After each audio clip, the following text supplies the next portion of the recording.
Komanda juriš i desetine hiljada građana protiv najprevodenih, a potom i pravih topova, obeležili su 9. mart 1991. godine i prvi ozbiljni javni otpor građana Srbije Miloševićevom autokratskom režimu.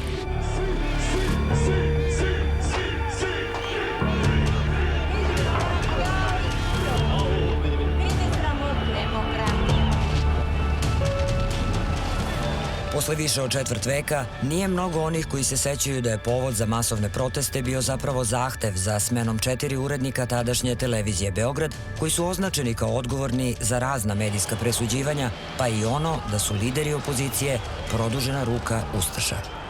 Tada su optuživani najčešće za izdajništvo. Ako ne možete da ga optužite za izdajništvo, onda ga optužite da je jahao popa u selu u kome uopšte nikada nije bilo ni crkve ni parohije.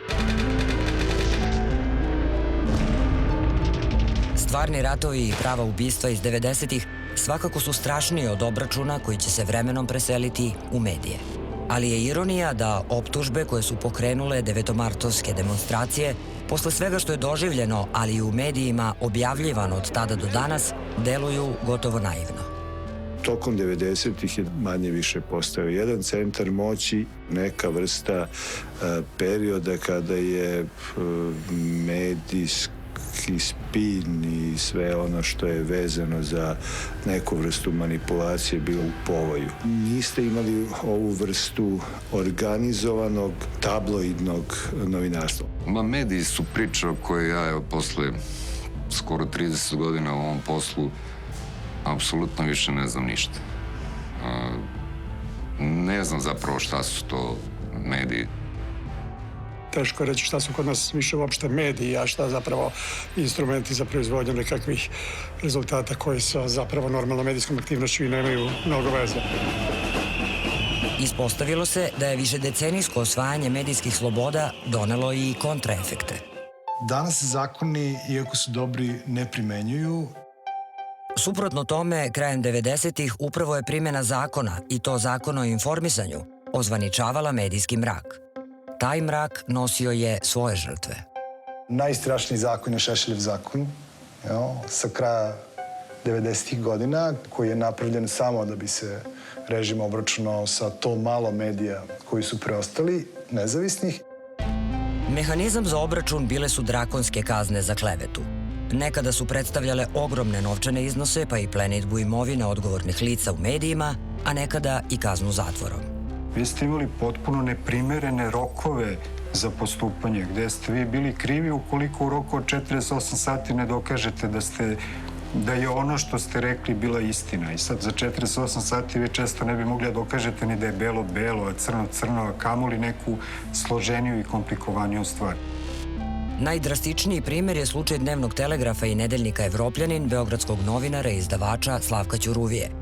Imali smo, nažalost, državne medije koji su ga pripremali kao nekog izdajnika, nekog ko je protiv ovog naroda, koji je doveo NATO bombardovanje ovde, tako da su pokušali da ga gade u javnosti i ga predstave kao negativca. Sve se to završilo ubistvom Slavka Ćuruvije i to je pokazatelj toga koliko je daleko bio spreman da ide režim Slobodana Miloševića u obračunu sa novinarstvom. To je zakon koji je uništio nekoliko medija, koji je za direktnu posledicu imao i ubistvo Slavka Ćuruvije, koji je za direktnu posledicu imao slom novinarstva od koga se, čini mi se, mi još uvek nismo oporavili. Oporavak je trebalo da predstavlja i to što je posle pada Miloševićevog režima mnoge odredbe zakona o javnom informisanju iz 1998. godine Ustavni sud proglasio neusklađenim sa međunarodnim pravom i neustavnim. Daleko teže bilo je pomiriti pravo na slobodu izražavanja i pravo na privatnost i zaštitu ugleda. Tvrdilo se dakle da strah od odgovornosti za klevetu sputava, pa recimo novinare, da se bave raznim aferama, dakle i da iznose stvari koje mogu biti neka vrsta čak i kritike ljudi na vlast ili političara. Osvojene medijske slobode nisu uvek bile praćene i odgovornim profesionalnim novinarstvom. Politički sukobi prelivali su se i na stranice štampe. Kroz medije se oslikaju i rad kabineta predsjednika Vojislava Koštunice i premijera Zorana Đinđića, a sam Đinđić daleko je više satanizovan nego i u vreme Miloševića.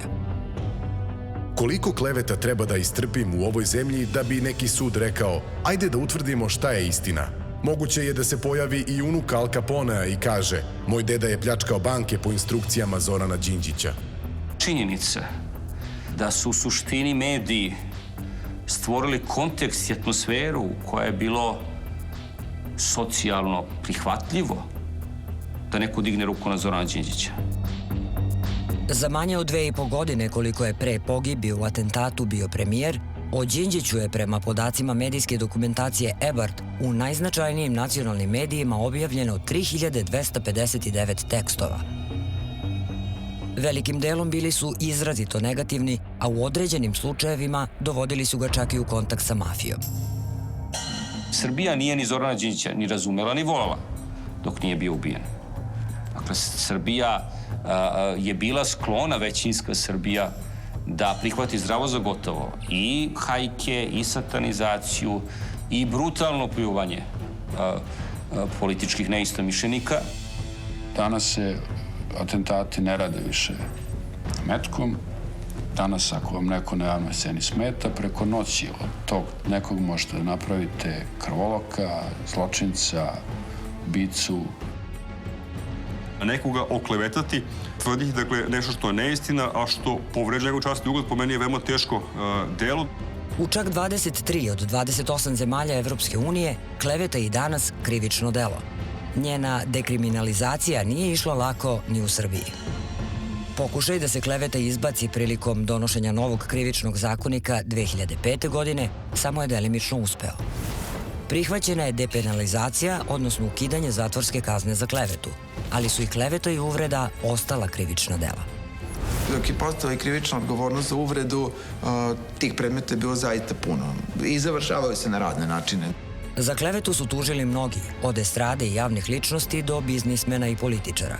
I medijskog i presuđivanja kroz izjave u medijima bilo je mnogo. Postoji niz tekstova gde se govorilo o odgovornosti određenih ljudi iz političkih ili iz ekonomskih krugova, a kasnije se nije pokazalo da postoje krivica, čak ni osnovi za pokretanje postupka.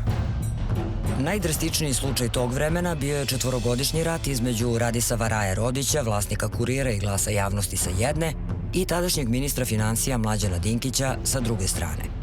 Dinkić je svojim javnim stavovima i sam često presuđivao, ali je više od drugih političara bio i meta napada, pa i kleveta. One su uglavnom bile vezane za taj nekakav novac koji je bio pa na Kipru, pa za te afere vezane za nacionalno štetio. Nekoliko godina kasnije javnost će saznati da je tužilaštvo vodilo istragu i protiv Mlađana Dinkića, ali je krajem 2016. u slučaju nacionalne štedionice i odustalo od optužnice. Ne postoji niko u ovoj zemlji, ni jedna politička, poslovna, kriminalna i bilo kakva druga interesna grupa koja direktno ne zloupotrebljava medije i strašno je što je jako veliki broj medija potpuno spreman da im na svaki način izađe u susret. Zloupotrebu medija i medijskih sloboda su konstatovali svi, ali je novi zakon o javnom informisanju iz 2009. godine napravio velike podele. Iniciran upravo od Dinkićevog G17+, taj zakon je donao značajno veće kazne za medije. Osnivači medija i vlasnici, sutra kad bude zatvoren neki medij, oni će otvoriti vunovlačarsku radnju, prodavaće hleb, burek, mekike, radi će nešto drugo, a šta ćete vi da radite? Prodajte semenke. Nastupila je ironična situacija u kojoj su stranke na vlasti, koje sebe smatraju demokratskim, glasale za zakon, dok je Socijalistička partija Srbije, tvrdeći da uči na sopstvenim greškama iz prošlosti, bila suzdržana. Paradoks je upotpunio i tada opozicioni naprednjak Aleksandar Vučić ocenom da je novi zakon gori čak i od onog iz 1998. godine, perioda u kome je on bio ministar informisanja. Ovo je Tadićev zakon o informisanju, nemojte da svaljujete na Dinkića, on je jedan pion u svemu tome. Ovo je Boris Tadić ponovo posle toliko godina posegnuo za ljudskim pravima i slobodama i za slobodom informisanja. I mada će sa promenom vlasti 2012. Dinkić još jednom postati ministar, posledice medijskih hajki su uticale da mandat završi pri prvoj rekonstrukciji vlade i potpuno se povuče i iz medija. Građani u nekom trenutku izgube interes da prate aferu za koju vidi da više nema, dakle, ni početka, ni kraja. Tako da te afere su nesumnjivo učinile da je Dinkić nestao faktički sa političke scene. Medijske hajke, međutim, nisu nestale ni u vreme rigidnog zakona o informisanju, baš kao što je nastavljeno i kršenje pretpostavke nevinosti. To pravo, koje kaže da niko nije kriv dok se to ne dokaže sudskom presudom, u Srbiji garantuju prihvaćene međunarodne konvencije, Ustav, svi krivični zakoni i zakoni o informisanju. Tu se polazi od dve logike. Jedna je da se štiti dostojanstvo ličnosti na koji se odnosi takvo eventualno izveštavanje od strane medija, a s druge strane štiti se rad samih sudova, njihova nepristrasnost i ugled.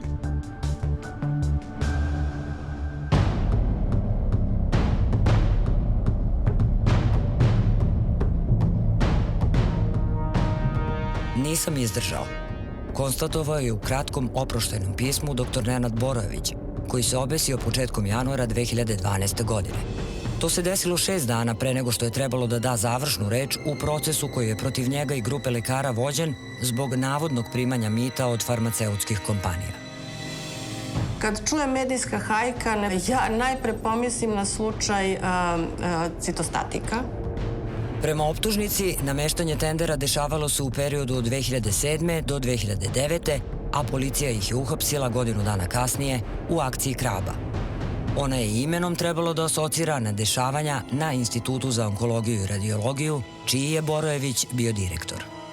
Mediji su podigli tenziju javnosti pišući da su lekari trovali decu, iako o tome nije bilo ni pomena u samom slučaju.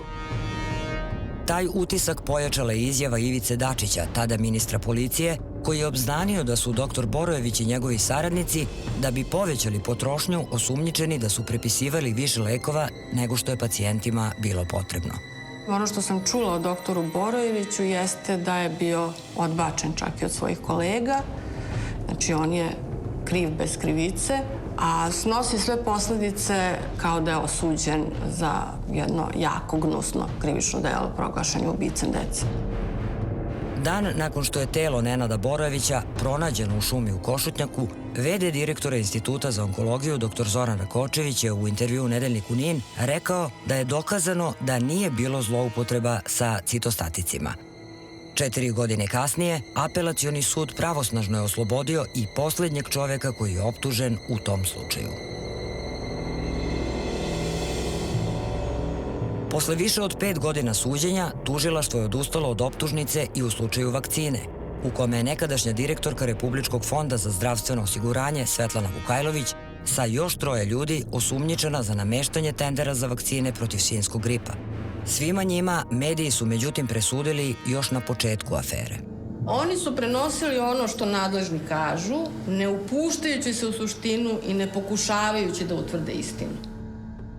Mediji inače pravosuđe i prate senzacionalistički i čini se da su pojedini shvatili da je to ono što treba medijima ponuditi i da je evidentno da javnost ima kratkotrajni interes za stvari. To javnosti su se čak na početku postupka tada vodeći ljudi iz Ministarstva pravde potrudili da izmisle slučaj, da pričaju javno, da se radi o proviziji koju je neko uzeo, a u samoj krivičnoj prijavi nijednog momenta se niko od nas ne tereti da je bilo šta uzeo za sebe. Kad tako ministarka pravde izađe sa takvom pričom u javnost, šta sad dalje očekujete od istražnog sudije da bude nezavistan? Posledice takve situacije sa promenom vlasti 2012. godine osetili su i ljudi iz Demokratske stranke. Ako si demokrata, stvorena je takva atmosfera, ili si lopov, ili si lažov, ili si peder i propuštaju te kroz tu medijsku šikanu, kroz taj medijski topli zec. Sa pogledima punim mržnje svakodnevno se na ulici prema sopstvenom priznanju sretao najpre bivši ministar ekologije Oliver Dulić. Da nije čist, prvo je dokazivano kampanjom Očistimo Srbiju, koju je vodilo njegovo ministarstvo. Dulić je imao, ja mislim da je se nalazio na naslovnim stranama 2 meseca, da je bilo 1000 nekih tekstova koji su ga optuživali za razne stvari. Naprimjer, ne znam, sećam se da je bilo pored ostalog i to da je ono što preoteo devojku Darku Šarić, ili tako neki, baš su bili onako bizarni neki naslovi. Značajno ozbiljnije medijsko presuđivanje presuda Dulić je prošao u slučaju Nuba Invest, vezanom za izdavanje dozvole za optičku mrežu. Par godina kasnije nije mu oprošteno ni što se zaposlio u svojoj lekarskoj struci. U jednim novinama imate naslov, ovaj čovjek je neuništiv. Čekaj, šta je to? Sad to Olivera Dulića treba da ubijemo, da ne radi ni u struci. Šta znači neuništiv? Znači, nismo uspeli da ga uništimo. Predsjednici koji su na čelo demokrata došli posle bivšeg predsjednika Srbije Borisa Tadića, po opštoj oceni prošli su još gore. U ovoj zemlji se nažalost dešava to da je Demokratska stranka i ja kao njen predsjednik izložen najvećem linču koji postoji u posljednjih godinu dana. Ako 10 dana na televiziji sa nacionalnom frekvencijom se govori kako ja pljačkam majku rođene dece, kako ubijam prijatelje na spavanju, ako se pojavljuju tekstovi novinama da je Pajtićevac uhvaćen u Hrvatskoj sa 500.000 evra, danas smo dobili potvrdu od MUP-a Hrvatske da naravno nijedan državljanin Srbije nije uhvaćen sa toliko para, pa samim tim ni Pajtićevac. Onda dođete u situaciju u kojoj su rezultati izbora koji se nama dešavaju na logična i normalna stvar. Ja se ne sjećam da ikada u Srbiji vođena tako monstruozna hajka kao što je vođena hajka protiv Dragana Đilasa pre mene i mene kao predsjednika Demokratske stranke. Bojan Pajtić se nikada nije žalio Savetu za štampu. Jedan od značajnijih je bio Dragan Đilas, koji se žalio i koji je sve svoje slučajeve dobio. Dakle, odlučili smo u njegovu korist. Sjećate se samo kakav je zlotvor bio taj Đilas. Pa vi niste mogli da otvorite novine, da ne vidite Đilas ukro, Đilas tajkun, Đilas ovo, Đilas ono. Pa gde je postupak protiv Đilasa? Hajka protiv Dragana Đilasa je prestala tog trenutka kad više nije bio predsjednik Demokratske stranke.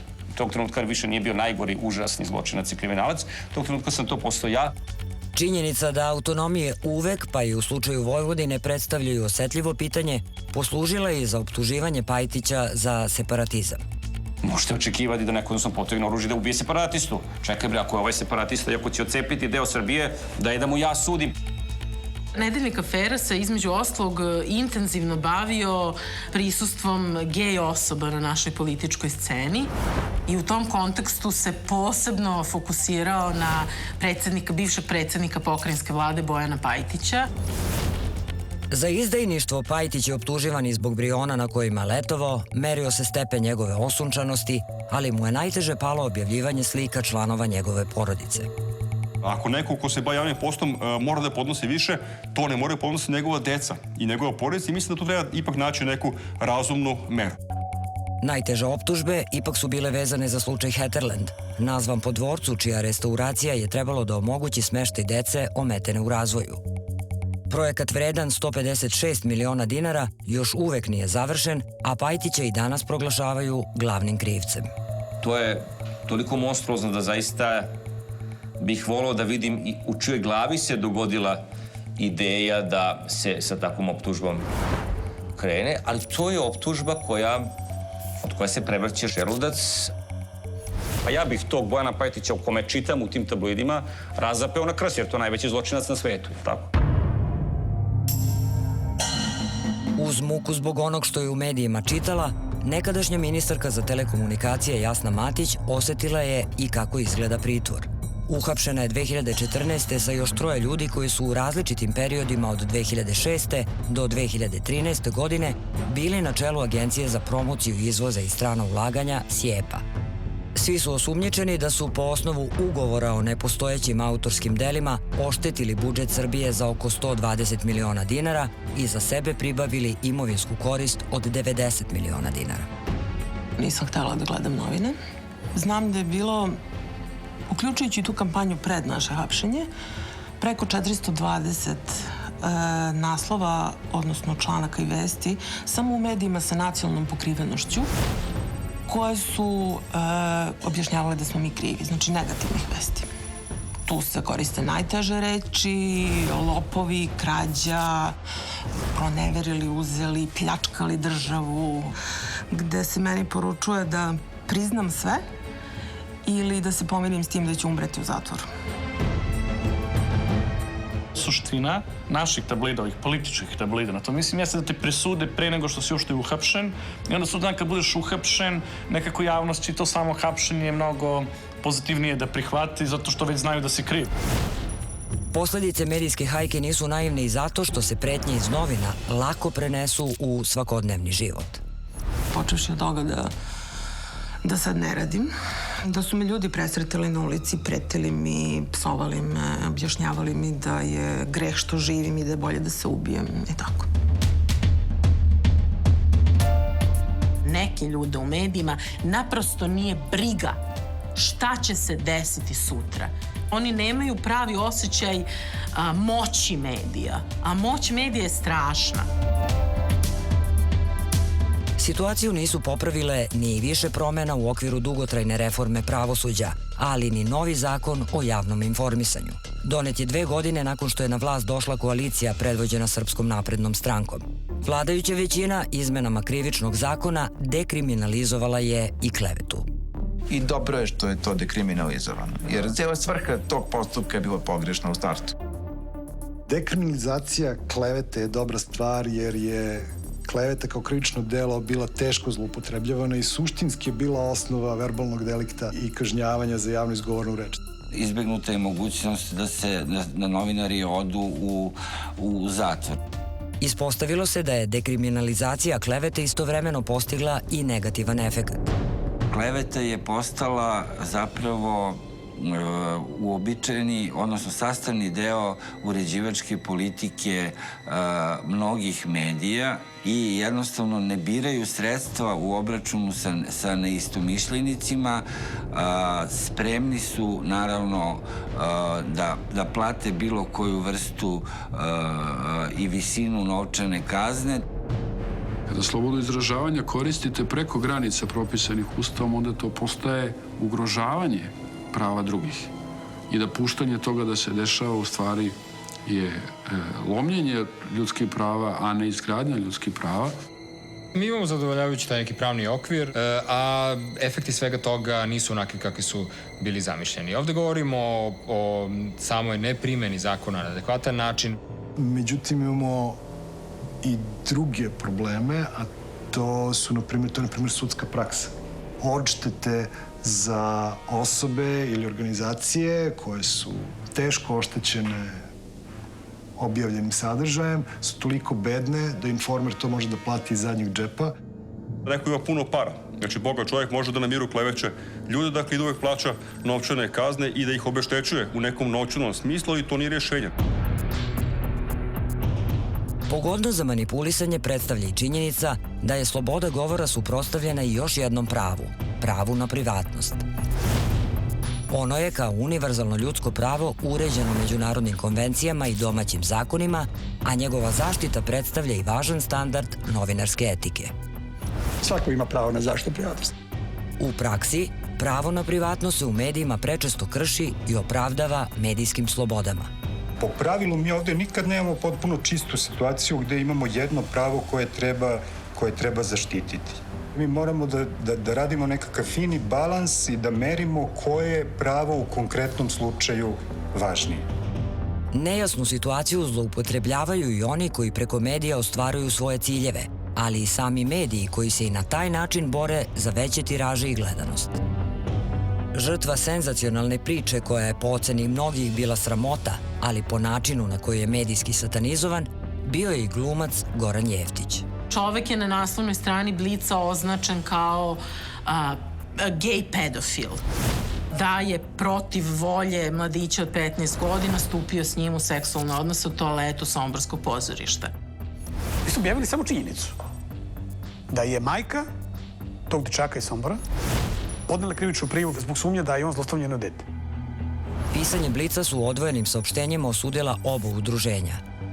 U samoj redakciji je bio veliki otpor. Dan posle te priče. Pa ipak, informaciju prenosi agencija Tanjug, pa je preuzimaju i drugi mediji. To je kod nas vrlo retko da javna ličnost koja nije političar bude u toj meri meta medije kao što je bio glumac Goran Jeftić.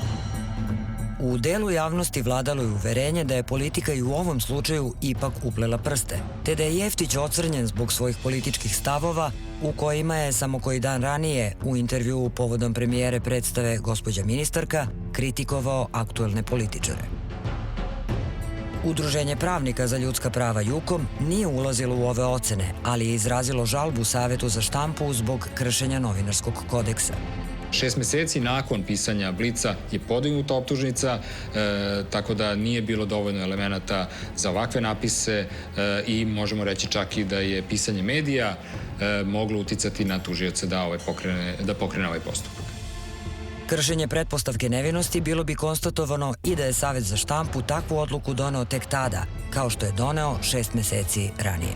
Ako ćemo svi da poštujemo prezumciju nevinosti o novinama, niko nikad ne bi smeo da napiše ništa što je vezano za bilo šta gde ima bilo kog krivičnog dela. Nemoguće je pisati.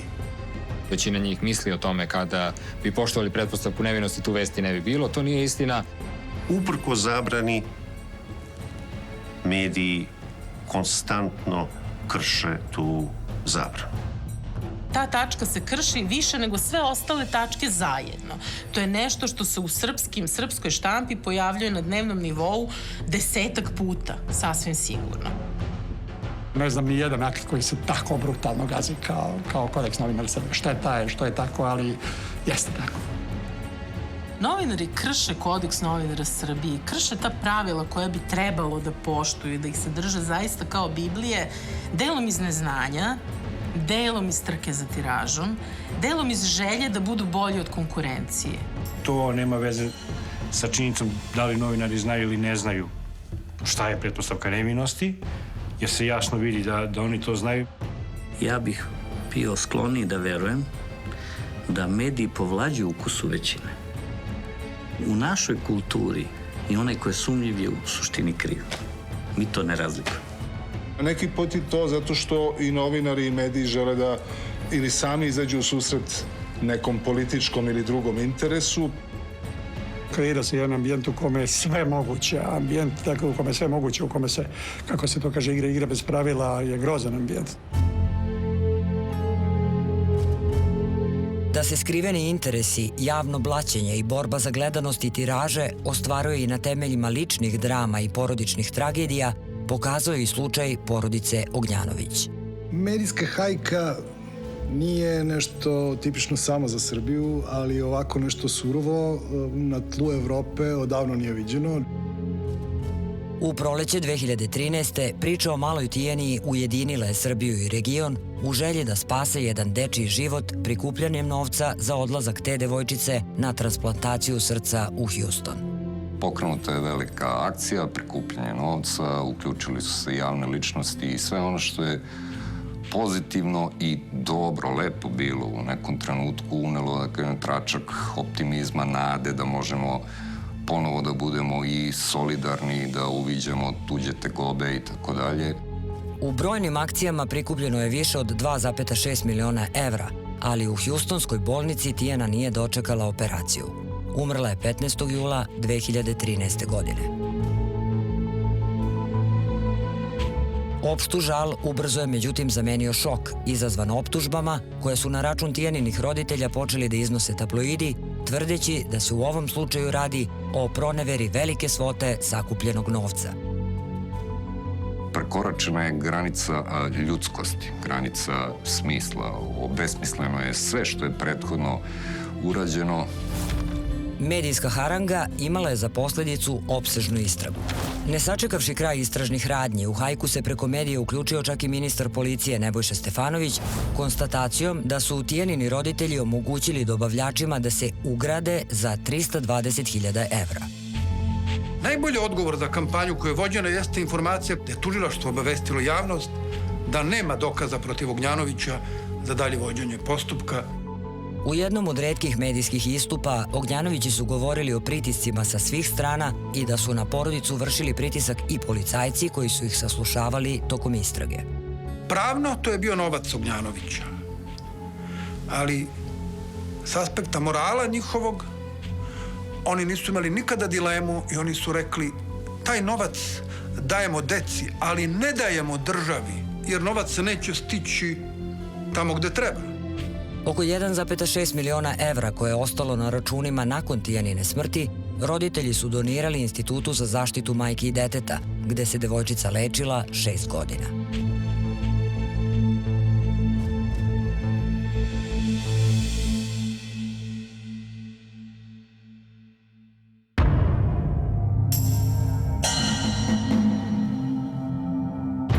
Novinarski kodeks je samo u poslednjoj godini prekršen 5.500 puta, za čak 2.000 više nego u 2015.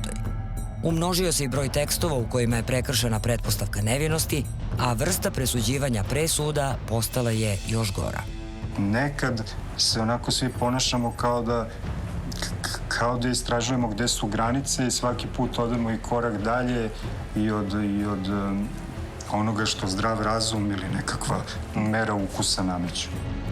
Sa druge strane, broj žalbi onih kojima su mediji takvim tekstovima avansno presudili neuporedivo je manji. Naprosto neće dodatno sebi da komplikuju život, prema tome oni hoće da to sve nekako što pre prođe i da se što pre završi. To nam govori da su se građani saživeli sa tom mogućnošću da se krši pretpostavka nevinosti i da to shvataju kao sastavni deo novinarstva, dakle jedne prakse protiv koje ne može ništa da se uradi. Potrebno je da postoji nametnuti javni stav da je neko nije kriv dok se ne dokaže suprotno, da je on stvarno nevin dok se ne dokaže suprotno. Međutim, kod nas se radi obrnuto. Mnogi mediji, skrivajući se iza javnog interesa, krše elementarna ljudska prava ljudi o kojima izveštavaju. Razlika između javnog interesa i zainteresovanosti javnosti uglavnom se i ne pravi. Jedno je šta je opravdan interes javnosti, a drugo je šta javnost interesuje. Ne postoji matematička formula koja bi vam to jasno i lako obrazložila. Ja mislim da u toj utakmici između javnog interesa i toga što se zove tiraž novina ili gledanost elektronskih medija pobeđuje ovo drugo. Analiza Saveta za štampu pokazuje da novinarski kodeks najviše krše izveštači takozvane crne, odnosno krimi hronike, a odmah potom oni koji pišu o estradnim temama. Ubistvo pevačice Jelene Marjanović ukrstilo je te dve kategorije i dovelo do slučaja koji će ući u anale srpskog žurnalizma. Tu smo, kažem, dosegli opet neki nivo za koji sam mislio da smo nesposobni, a to je da neko postane popularan zbog svoje smrti. Tu imate sve elemente krimi priče. Imate relativno poznatu ličnost, imate nerazjašnjen slučaj, imate mnogo stvari koje su na ovaj ili onaj način mogle da probude pažnju javnosti jer je reč o izuzetno svirepom zločinu. U ime porodice protiv 4 medija, Savetu za štampu se žalio jedan od članova Komisije za žalbe. U svim slučajevima konstatovano je kršenje prava na pretpostavku nevinosti. Ono je uz ostalo zabeleženo u čak 100 tekstova samo u prvom mesecu izveštavanja o slučaju ubijene pevačice. Situacija se nije menjala ni u mesecima koji su sledili. To je slučaj zbog koga bi mnogi mediji, da sudovi u ovoj državi rade kako bi trebalo da rade, mogli vrlo lako da ostanu bez ičega i da zatvore svoja vrata. Jer ako se utvrdi da su članovi porodice nevini, ako neko bude pravosnažno osuđen za to ubistvo, a nije iz porodice Marjanović, oni bi imali puno pravo da do sudnjeg dana tuže medije koji su ih označili kao krivce za ubistvo Jelene Marjanović, kao sektaše, kao zločince, kao zlikovce, kao ludake, kao psihopate. Ozbiljnije posledice, međutim, nije pretrpeo ni jedan medij, a tiraži i gledanost rasli su sa svakom objavom. Zamešateljstvo koje je doseglo nivo konferencije za štampu državnih zvaničnika. Postoji određena operativna saznanja do kojih je policija stigla. Dakle, istraga je napredovala u odnosu na ono što smo imali sinoć. Naravno, u interesu dalje istrage ne bih otkrivao koji su to detalji, ali ćemo se truditi da u najkraćem mogućem roku preduzmemo sve da rasvetlimo ovaj slučaj. 2 dana pred izbore premijer je izašao u javnost rekavši da će u roku od dana ili 2 biti on objaviti ime ubice. Premijer se već sutradan koriguje molbom policiji da se rezultati istrage ne objavljuju pre parlamentarnih izbora kako bi se izbegle spekulacije. Ko je ubica nije međutim objavljeno ni tada.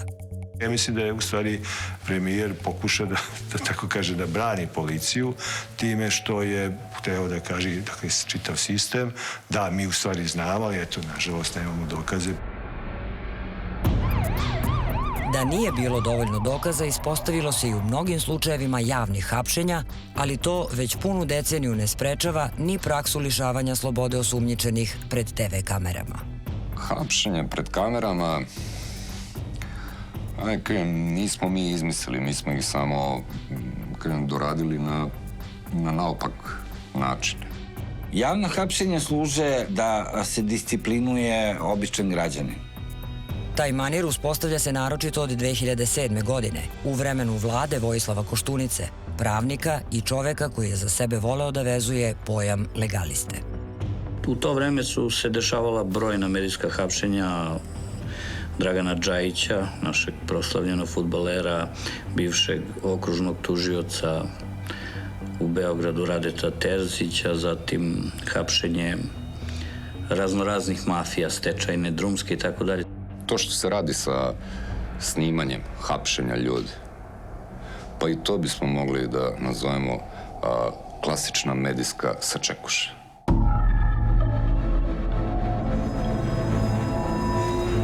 Serijal javnih hapšenja već sa proleća 2008. otvara slučaj Ratka Buturovića, predsjednika fudbalskog kluba Vojvodina i vlasnika novosadskog hotela Park. Poznati kao Bata Kan Kan, za koga su se vezivali i mnogi kontroverzni poslovi, Buturović je, po onome što se zaključivalo iz informacija koje su pratile snimak hapšenja, osumnjičen kao organizator fudbalske mafije. Vi ste vlasnik? Da. Imate pravo da... Već početak suđenja pokazat će međutim da mu se sudi za nameštanje jedne utakmice i protivpravno pribavljanje imovinske koristi od samo 5.000 evra. Tim snimcima su apsolutno urušena ljudska prava osoba koje su za neko delo osumnjičene. Kao nedopustivi presedan u pamćenju daleko većeg broja ljudi ostaće policijski snimak hapšenja sportskih legendi Dragana Džajića i Vladimira Cvetkovića. Tadašnja procena političke elite bila je da će imati političke koristi ako tu dvojicu ljudi prikaže u što nedostojanstvenijem svetlu.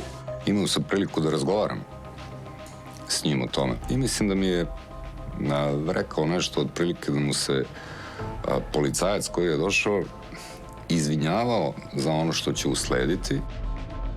Džajić, Cvetković i treći optuženi zvezdin funkcioner Miloš Marinković u pritvoru su držani punih 5 meseci. I samo pritvaranje bilo je dosta diskutabilno, a da ne pričamo nečoj potrebi da to lansira kao nekakav veliki uspeh i da to prikaže masi preko televizije. Možda i zbog svega toga, abolicija, kojom je ovaj slučaj okončan 2012. godine odlukom predsjednika Nikolića, izazvala je tek sporadična pitanja o njenoj opravdanosti. Sa dolaskom na vlast Srpske napredne stranke, snimci policijskih hapšenja postali su međutim gotovo standardni medijski sadržaj. U ovoj zemlji javno je samo ono što policija hoće da bude javno, a policija to zloupotrebljava. I dok privođenje više od 400 ljudi osumnjičenih za trgovinu drogom niko nije sporio, javna hapšenja više desetina ljudi osumnjičenih za korupciju u akcijama kao što su Skener 1 i 2, Rezač 1 i 2 izazvale su polemiku tim više što će se ispostaviti da u najvećem broju slučajeva potom nije ni podignuta optužnica. Najefektnije je da izvedete nekakve uhapšene ljude, izbacite nekakve imena, izgađate se nekakvim brojkama i to je vrlo jeftino u suštini. Jer to što tada saopštavate nije prošlo ipak nikakav test. Moje pitanje je uvek šta ćemo sa tim ljudima ako se pokaže da su oni nevini. Konačno šta ćemo i s njima ako se pokaže da su krivi. Jer to što je neko kriv ne znači da ja kao gledateljka moram da ga vidim u gaćama sa raširenim nogama i s policijskom čizmom na leđima. Ministar Stefanović je snimke hapšenja pravdao kontrolom postupanja policije. Stručna javnost tvrdi da se radi o zameni teza. Problem nastaje onog trenutka kad ti snimci procure ili kad oni budu objavljeni. Ako vi čoveka hapsite na takav način, vi na neki način ugrožavate pretpostavku nevinosti i umesto pretpostavke nevinosti stvarate makar medijsku pretpostavku krivice. Javna hapšenja neretko dodatno pojačavaju i izjave političara. Bojim se da se tu u biologiji zove simbioza. Politika i novinari crpe jedan od drugog pozitivne sokove, one koji su im potrebne. To počinje negde sa 90-im, a eskalira posle 2000. godine i razlog za to je zato što se u Srbiji krivični progon doživljava kao sredstvo političke borbe. Političari načelno ne bi trebalo da oni budu ti koji će nas informisati da li se neka istraga ili krivični postupak vodi, a još manje koji se dokazi pribavljaju i na koji način izvode. To je, nažalost, kod nas postala potpuna praksa. Jedan od nesumljivo najilustrativnijih primera je slučaj vlasnika Delta Holdinga Miroslava Miškovića. Miroslava Miškovića su svi razvlačili 3 godine. Razvlačili su ga zato što je on bio jedan od glavnih političkih aduta aktuelne vlasti. Mi ćemo osuditi Miškovića, što znači mi ćemo se izboriti sa korupcijom, sa tajkunima. Pa nije bilo ni jednog trenutka, čak od samih predizbornih panoa, reklama, marketinga, nijednog ozbiljnijeg političkog događaja nije bilo u kome nije Mišković istican kao primer borbe protiv korupcije. Jedan od najbogatijih Srba optuživan je za zloupotrebe u brojnim privatizacijama, za podmićivanje političara, za saradnju sa narkobosom Darkom Šarićem, pa i za to da je prilikom hapšenja pretio prvom potpredsjedniku vlade Aleksandru Vučiću. Iz policije su mi rekli šta je gospodin Mišković jutros valjda u besu govorio, tako da teško trpim i ovo izbeđenje koje imam, tako da me to previše ne zanima. Mnogo mi je važnije da se u Srbiji pokazalo 2 stvari, a to je da ne postoje zaštićeni, da ne postoje nedodirljivi i druga stvar je da je država jača od svakog od nas. Time se zapravo stvara jedan ambijent u kome uopšte nije važno da li je neko opravdano uhapšen ili ne, da li je opravdano optužen ili ne, da li ima dokaza ili ne. Važan je samo krajnji rezultat koji se obično najavljuje, koji se javno obećava. Na kraju se čitava ta hajka i čitav taj veliki interes javnosti sveo jednom relativno banalnom presudom i osudom koja još uvek nije pravosnažna, pa zato onda ajde da o tome i ne pričam.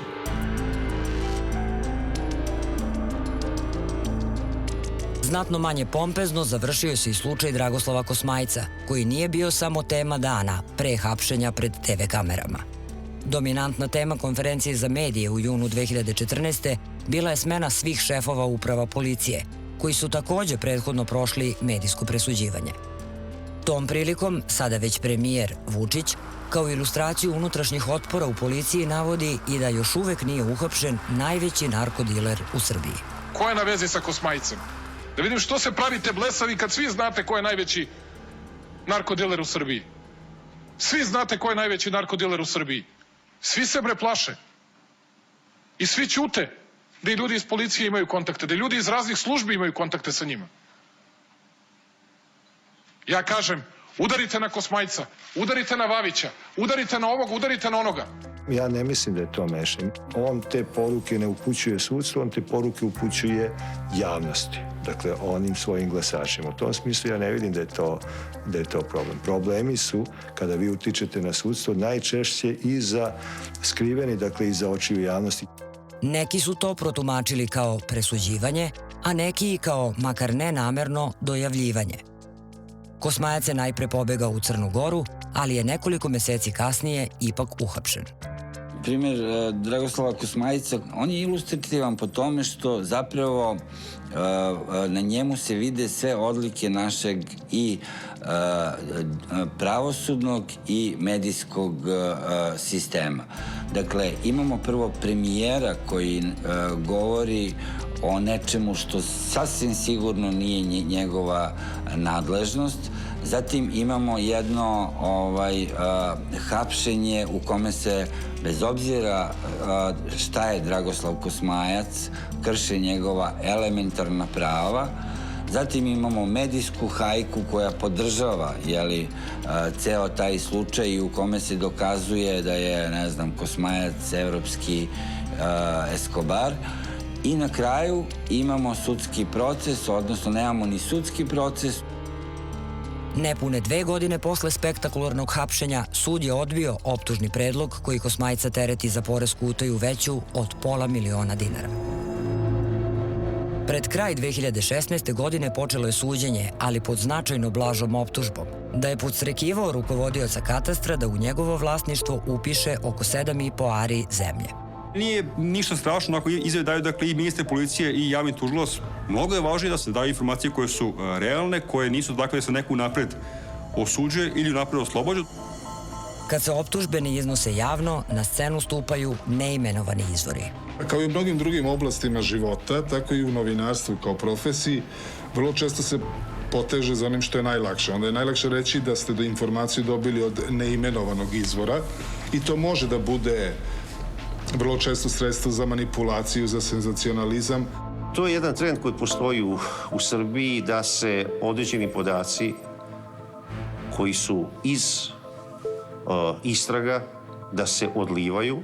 Često su izvori tih informacija određeni zvaničnici. I sam sam imao nekoliko situacija drastičnih gde su informacije u mojim predmetima direktno curele od nekoga iz suda. Primjera radi, način na koje je određeno veće glasalo se povremeno pojavljivalo u javnosti, kakva će odluka biti doneta, to su nedopustive stvari.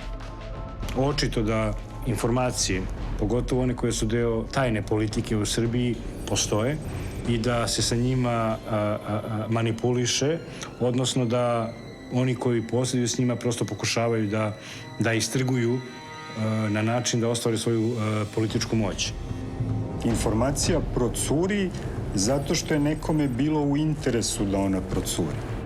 To curenje informacija nekad se događa u dogovoru sa novinarima i urednicima koji su bliski strukturama vlasti, bliski policiji i onda se oni prosto međusobno dogovaraju šta će da puste, šta neće da puste. Najčešće se policija optužuje za odlivanje informacija iz jednostavnog razloga što je policija ta koja je najčešće u posedu tih informacija. Nije moguće da jedan deo medija ima tu količinu podataka o nekome da ne dobije iz policije. To je apsolutno nemoguće. Može dobije iz BIA ili iz policije. Jer vi većinu tih dokumenta imate na osnovu slušanja.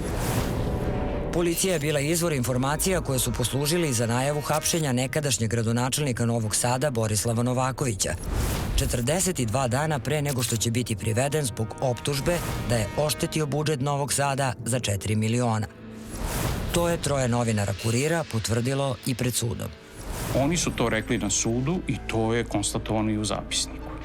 Ako elementi onoga što piše u krivičnoj prijavi procure i nađu se na naslovnoj stranici nekih novina, neko iz policije učinio 2 krivična dela. Prvo je zloupotreba službenog položaja, a drugo je odavanje službene tajne. Do danas nije utvrđeno ko je NN lice iz policije protiv koga je Novaković podneo krivičnu prijavu. U međuvremenu, u martu 2017. Novaković je prvostepenom odlukom osuđen na 3,5 godine zatvora, na koju će podneti žalbu apelacionom sudu. O zloupotrebi službenog položaja onih koji protivzakonito odaju informacije i dalje se samo govori. Ovo što se dešava kod naših tabloida nije curenje informacije. Njima se direktno daju informacije sa vrha. S vrha institucije, s vrha policije, a često ne čak ni odatle, već političari koji preuzmu od policije taj materijal policijski dostavljaju tabloidima. Niko neće da dođe iz policije i da meni otkrije nešto zato što je on eto tako human i on hoće da dođemo do istine. Ne, on tim curenjem informacija želi nešto da postigne. Vrlo često se novinari i mediji koriste za plasiranje informacija koje su zapravo spinovi. Neimenovani izvori pozivaju medije, a ne obratno. Neimenovani izvori imaju svoje novinare, a ne obratno. To sa neimenovanim izvorima je farsa, kao što nam je farsa i konačni proizvod. Ne bih krivicu stavljao na medije, a tu je najveća krivica u stvari na onima koji te informacije ne daju. Tužilaštvo ima prilično pasivnu ulogu u svemu tome. Da bi mediji mogli da ostvare javni interes, zakon je predvideo i zaštitu izvora informacija. Novinar može imati i alternativne izvore informacija koje ne mora da oda i koje ne moraju biti zvanične. Ono što je presudno jeste da li je informacija koju je dobio na taj način opravdano da bude objavljena, jer to zahteva interes javnosti. Na interes javnosti pozivala se i mreža za istraživanje korupcije i kriminala KRIK, kada je reaktivirana afera Banana, čiji je jedan od aktera bio i nekadašnji ministar policije, potom premijer, pa ministar inostranih poslova Ivica Dačić. Mi nismo nikakvu aferu hteli da dižemo, već naša ideja je bila da javnosti ukažemo na jedan od najvećih problema koje mislim da postoje u ovoj zemlji. To je odnos organizovanog kriminala i politike na najvišem nivou. Septembra 2015. KRIK je na svom sajtu objavio tajne video snimke koji, nakon godina spekulacija, dokazuju razgovor Dačića sa Rodoljubom Radulovićem, poznatijim kao Miša Banana, pripadnikom kriminalne grupe Darka Šarića, koji je u međuvremenu osuđen na 12 godina zatvora. Cela pojenta našeg objavljivanja, naravno je bilo da se javnost obavesti o tome, ali smo se nadali više da će u tom smeru, da će biti reakcija policije i tužilaštva, a nešto se ono desilo da bude jedan potpuni haos na političkoj sceni. Dačić je demantovao tajno sastanka, u obnovi afere krivca je video u bivšem koalicionom partneru, ali je bez odgovora ostalo i pitanje o sadržaju razgovora, kao i odgovornosti za odliv informacija i iz tajnih službi. Snimci do kojih smo došli ne potiču iz bezbednosne službe. Načinila ih je BIA, ali ti snimci su iz BIA odavno iscureli. Jer je poslalo puno osoba kojih je imala. Političarima, pogotovo ekipe koje su pojavljene na snimcima, je više odgovaralo se priča o tome, ko to meni dostavio, kako je to stiglo, šta je stoji iza toga, tako dalje. I tim da izbegne da se govori o samoj sadržini snimaka. I nažalost, tome su uspeli. Medijsko spinovanje ubrzo će pažnju usmeriti na samog Dojčinovića, čemu je doprineo i KRIK-ov serijal o gradonačelniku Beograda i dugogodišnjem bliskom saradniku tada premijera Aleksandra Vučića. To je bio serijal od 3 teksta. 2-4 strane najpoznatiji, ali smo imali još 2 druge dobre priče vezane za privatizaciju u periodu kad je Siniša Mali vodio jedan bitan sektor u Agenciji za privatizaciju, koji isto pokazuju koji su slučajevi korupcije. Neimenovani izvor ovoga puta tajne snimke dostavio je Informeru, da bi ovaj tabloid danima iscrtavao medijsku metu na čelu novinara Dojčinovića. U tom trenutku su objavljeni neki snimci načinjeni verovatno godinu dana pre, kada je on bio pod nekom prismotrom i praćenjem. I tu očigledno nije nikakav interes bio da javno sazna informaciju o tom konkretnom novinaru, nego se išlo na diskreditaciju, odnosno na omalovažavanje tog novinara, čime zapravo se radi o zloupotrebi tog prava. Ne karikira to služba, ali da, što kažu, temelj da ti onda izgradiš kako hoćeš kuću od toga. Znate, projektni zadatak je projektni zadatak. Ja ti kažem, oblati ovoga, ti vidi kako ćeš. I uputim te na ljude koji će ti dati nešto. I završili smo posao. Kako taj mehanizam funkcioniše, građani su imali prilike da vide na primjeru medijskog progona ombudsmana, one institucije koja bi trebalo da građane štiti od zloupotrebe državnih institucija. Kad god mi neko kaže medijska hajka, prvo se setim Zaštitnika građana. Mislim da je najgori primer Saša Janković. Iako je zbog kritika reformi pravosuđa bio meta i medija i prethodne vlasti, haranga koju je ovoga puta prošao bila je daleko gora i dugotrajnija. To je trajalo danima, mesecima, pretpostavljam i duže od godinu dana, u kome se dakle insistira na jednoj priči koja je kvalitativno drugčija od one koju su nadležni organi utvrdili još pre par decenija.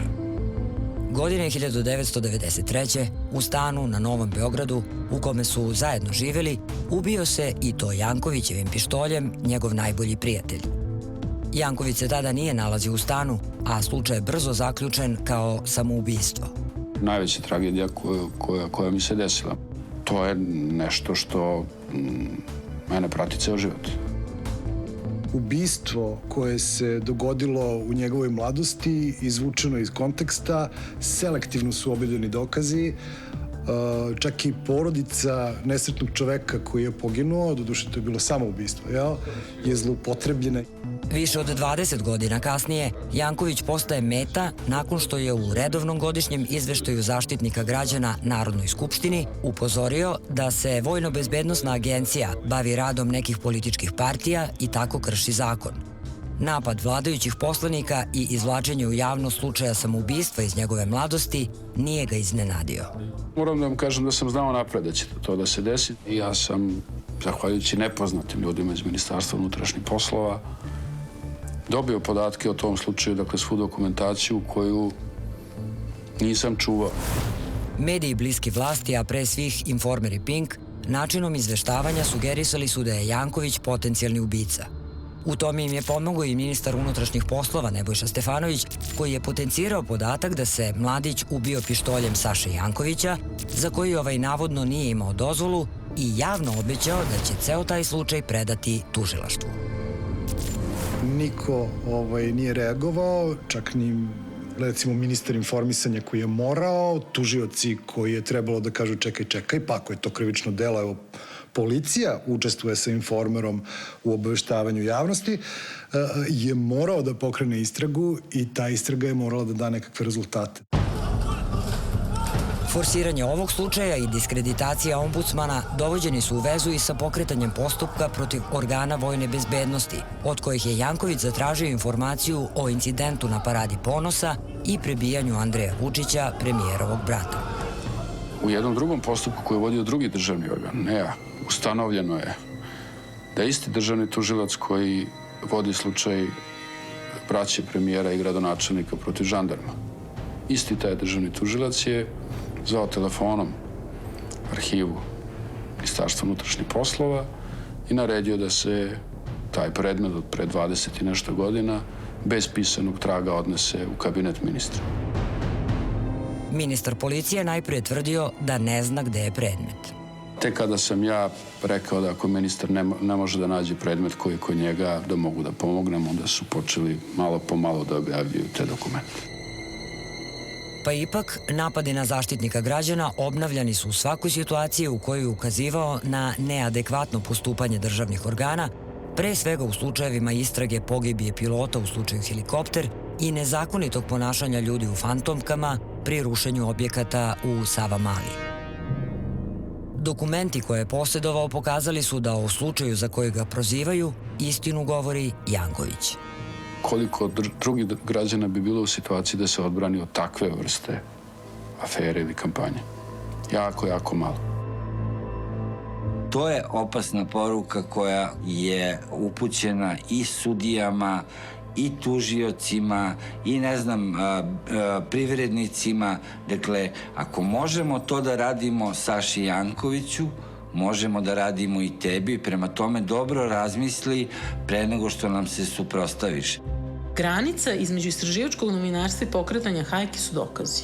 Ako vi prikazujete neke dokaze koji su vrlo lako mogli da budu montirani, onda je to medijska hajka koja glumi istraživačko novinarstvo. Imate često mnogo toga što je zapravo tako neprihvatljivo, zdravo razum, ali opet čovjek uvek kaže, pa ali ako je to novina, nečega tu ima, to nečega tu ima je ono što je problem. To su i ovim, ali i drugim povodima osetili i mnogi od onih koji su se prema svim vlastima odnosili kritički. Po vrstama kontranapada krug se zatvorio vraćanjem na manire 90-ih. Ovde ste imali spisak plaćenika, spisak onih koji izdaju državu po navodima određenih tabloida, a iza toga stoje samo jedna kampanja koja se prilično besprizorno vodi protiv onih koji štite ljudska prava, a zamagljuje se prava situacija. Niko nije bezbedan, apsolutno u takvom društvu niko nije bezbedan i svako može da bude žrtva batine. Upravo tako, žrtvom, sebe i svoju porodicu doživljava i Aleksandar Vučić. U mnogim situacijama, baš kao i u poslednjoj kampanji, ovoga puta za predsjednika Srbije, on ističe da na političkoj sceni niko nije toliko satanizovan kao on i njegova porodica. To što ni danas nisu mogli da odgovore, a šta je tu učinio moj brat, moj sin, moj otac koji valjda nije moj otac, nego je neko drugi. Moj brat koji je vođa kriminalne bande, ali trebalo da ga dovedemo ovde da plače i da vam kaže da čeka bebu za 3 meseca? Je li to trebalo da radim? Uprkos tome, ili i zbog toga, glasovima većine građana Srbije Vučić je pobedio u prvom krugu. U međuvremenu su najavljene nove izmene zakona o informisanju, ali vreme za nama ostavlja malo nade da će stanje u medijima biti promenjeno. Nade bi bile veće kada bi u svesti o važnosti poštovanja slobode medija, ali i pretpostavke nevinosti i kodeksa novinara, svi bili jedinstveni, ali ne i isti.